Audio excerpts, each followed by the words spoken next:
Hello, it's Kat from Cardigang, and today I'm going to show you how to knit your V-neck. So let's dive right in and get straight to it. We'll be picking up stitches along this neckline. We're going to pretend that we've got a fully finished piece here, but essentially you'll just need a pair of circular needles. We've got our 10mm needles, our chunky Aussie merino wool. We've sewn our shoulder seams together and we have some handy stitch markers. So we'll pick up stitches along this neckline. There's two golden rules. One is we want a stitch at the base of the V, which you can see there. And we also want to pick up an even amount of stitches so that we can create that nice ribbing effect. So we'll just work along the neckline here, picking up stitches as we go.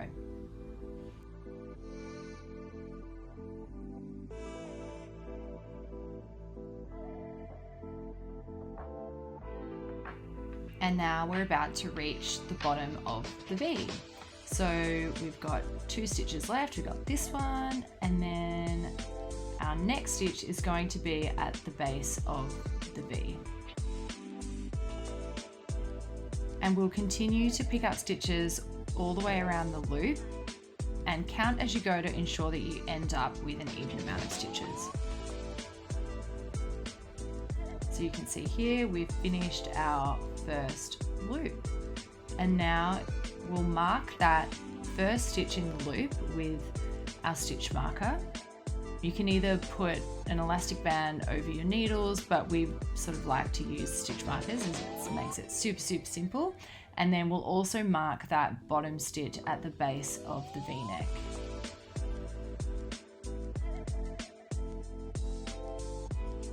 So you can see the start of our loop and then the base of the V-neck. Now we need this stitch down the bottom to be a knit stitch.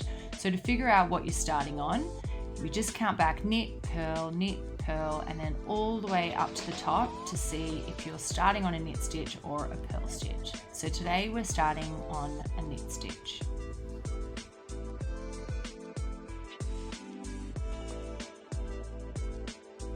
So we knit our ribbing in the round. So our first loop is going to be our setup loop, and that is simply knit purl, so a 1x1 rib stitch all the way around.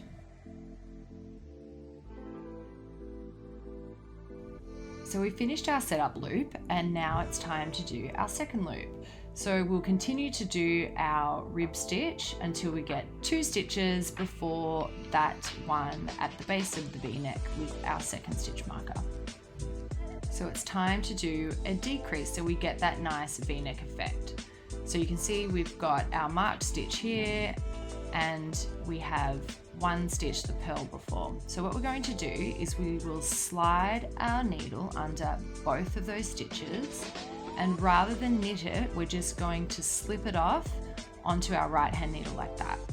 It's as simple as just slipping them off. Now we knit our next stitch. It's very important that we knit that next stitch. And then we're going to slide these 2 stitches over the top of that last stitch, similar to casting a stitch off. So slip your left hand needle under the 2 stitches that we didn't knit. It can be a bit tight and tricky, but persistence beats resistance. So slip that over, and then ta-da, you've got your 3 stacked stitches. And then we will continue to do our ribbing all the way around. So as you continue to decrease, that sort of next stitch will either be a knit or a purl, so just have a look at what you're up to.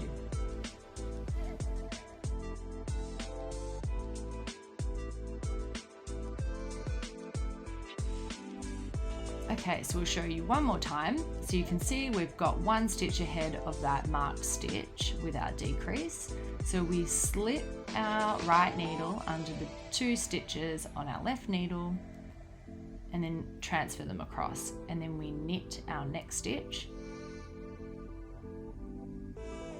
And now we're going to slip the 2 slipped stitches back over that knitted stitch like you would if you were casting off.